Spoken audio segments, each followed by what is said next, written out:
All right, so you're looking for ways to reduce that stress, and we found this YouTube video by Shaman John Rasmussen. Shaman John. Yeah, Shaman John Rasmussen, and I thought he might have some interesting ideas for you. Yeah. He's got this whole theory that our bodies haven't quite caught up to the demands of modern life. Yeah, it's a fascinating concept. Okay. John argues that our, what he calls primitive brains, they misinterpret everyday stress as like life or death situations, Oh, wow. triggering the same fight or flight response Okay. that our ancestors would have experienced when facing, like, a predator. Yeah. That rush of adrenaline Yeah. and cortisol designed to help us escape danger. Okay, so I'm already intrigued. So, like, my mind knows that being late for a meeting isn't the same as running from a tiger, Right. but my body is reacting like it is. Exactly. Think about your morning commute. Oh, yeah. Traffic jams, deadlines, that spilled coffee. Oh, man. To your body, those everyday stressors can feel like genuine threats, Yeah. even though your rational mind knows better. Oh, I can definitely relate to that feeling, but how does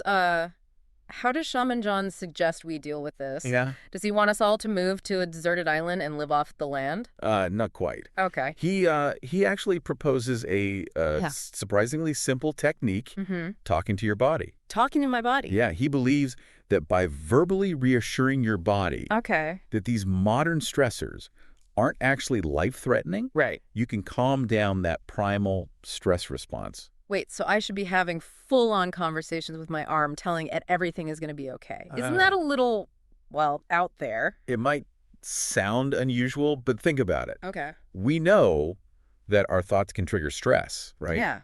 So why couldn't they also play a role in reducing it? Okay, I guess that makes sense, but what exactly should I be saying to myself? Well, John actually suggests saying something like, Okay. look, it's going to be all right. This is normal. You're not going to die. To my body? Yeah, he emphasizes the importance of bringing the body into the conversation, so to speak, and explicitly acknowledging those primal fears. So it's like we're trying to bridge the gap between our logical understanding and our body's instinctive reactions. Precisely. It's almost like explaining to a scared child Okay. that the vacuum cleaner isn't a monster. Right. You're validating their fear, but also providing reassurance and context.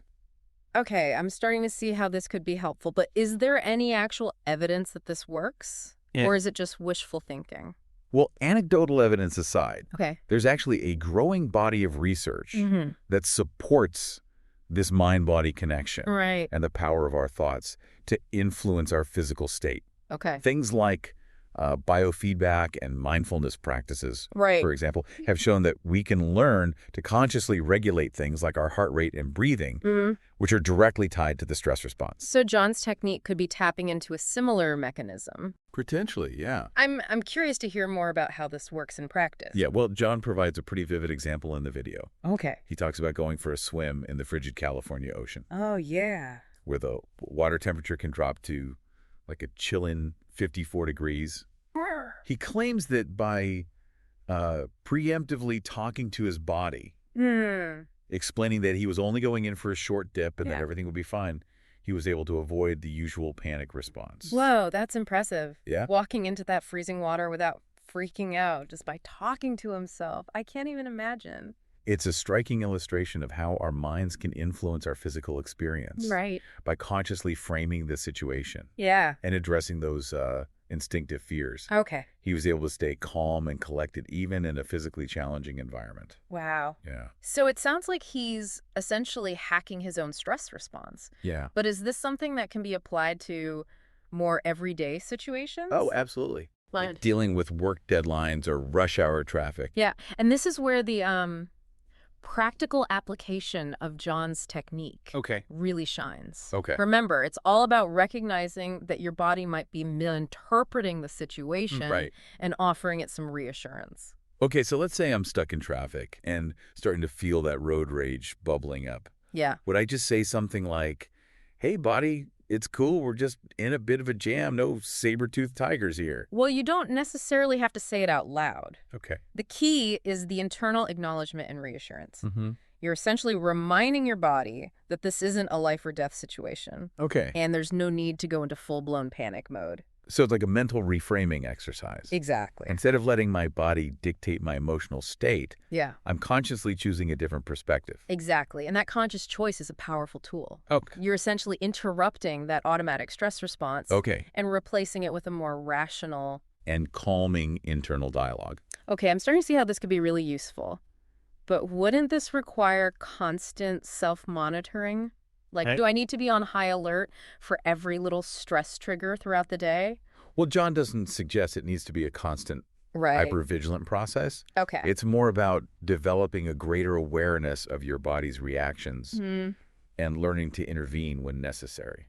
So it's not about suppressing or ignoring stress altogether, Right. but about managing it more effectively. Exactly. Okay. It's about recognizing that stress is a natural part of life, Yeah. but we don't have to be at its mercy. Okay. We can learn to work with our bodies rather than against them. This is all starting to sound a lot like mindfulness, which I know a lot of people find helpful for stress reduction. Yeah, there are definitely parallels. Okay. Mindfulness is all about observing your thoughts and feelings without judgment, Right. which can create a sense of space Yeah. and detachment from the stressor. John's technique takes it a step further Mm-hmm. by actively engaging with those primal instincts Right. and providing a counter-narrative. So it's not just about noticing the stress, but about actively talking back to it. Yeah. I like that, but wouldn't that just be treating the symptoms, not the underlying cause? That's a valid question. Okay. And while John's technique doesn't necessarily address the root causes of stress in your life, Right. it can be a powerful tool for mitigating its impact in the moment. Mm-hmm. It's about regaining control and choosing a different response. Okay, I'm on board with that. Okay. So if our listener is feeling overwhelmed and wants to give this technique a try, Yeah. what would be a good starting point? I'd say a good starting point is simply paying attention to how your body reacts Okay. in different stressful situations. Yeah. Notice where you feel tension, Mm-hmm. how your breathing changes, Okay. and what thoughts are running through your mind. So building that awareness of the mind-body connection is the first step. And then what? Do I just start talking to myself?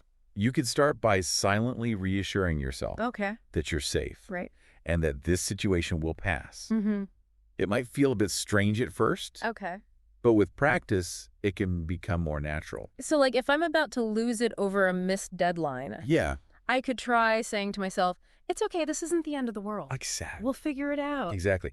And you might be surprised at how that simple shift in perspective Right. can de-escalate the situation and help you approach the problem Mm-hmm. more calmly and effectively. So it's not about denying the stress, Right. but about reframing it in a way that feels less threatening. Mm-hmm. This is a really interesting approach. And it's something anyone can try anytime, anywhere. Yeah. No fancy equipment or special training required. Yeah, it's empowering to think that we might have more control over our stress response than we realize. Yeah. But I imagine it takes practice to make this a habit. Any tips on how to make this technique stick?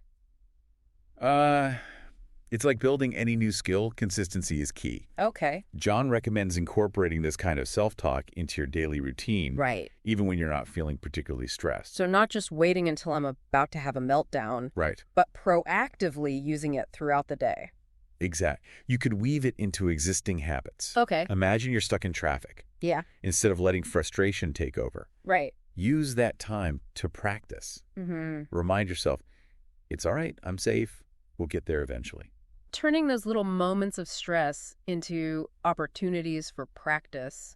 Mm-hmm. I like that, almost like mental weightlifting Yeah, for stress management. it's a great analogy. Yeah. And the more you do it, the easier it becomes to access that calmer state of mind Yeah. when you really need it. So over time, it could become almost an automatic response, like Yeah. a mental safety net for stressful situations. Precisely, and that's what's so exciting about John's technique. It's not just about managing stress in the moment, Right. but about potentially rewiring our default reactions over time. This has been such a fascinating deep dive. It's Yeah. given me a lot to think about. Good. If you had to boil it down to one key takeaway for our listener, Okay. what would it be? I would say this. You have more agency over your stress response than you might believe. Okay. Shaman John's technique offers a simple, accessible tool to start exploring that. Right. It's about acknowledging our ancient wiring, Yeah. but choosing how we respond to the modern world. It's a reminder that we're not just at the mercy of our biology. Hmm. We can actually work with it to create a more balanced and resilient experience. Exactly. And for our listener, Yeah. if you give this technique a try, Yeah. we'd love to hear about your experience. Yeah. Let us know. Absolutely. Let us know if you managed to tame your inner caveman Yeah. and find a little more peace in the chaos of modern life. And on that note, Yeah. here's a final thought for you to ponder. If we can talk to our bodies to reduce stress, what other untapped potential lies within that mind-body connection? Right. Could we use it to boost creativity, That's a great question. strengthen our intuition? The possibilities are intriguing, Yeah. and we encourage you to keep exploring until next time.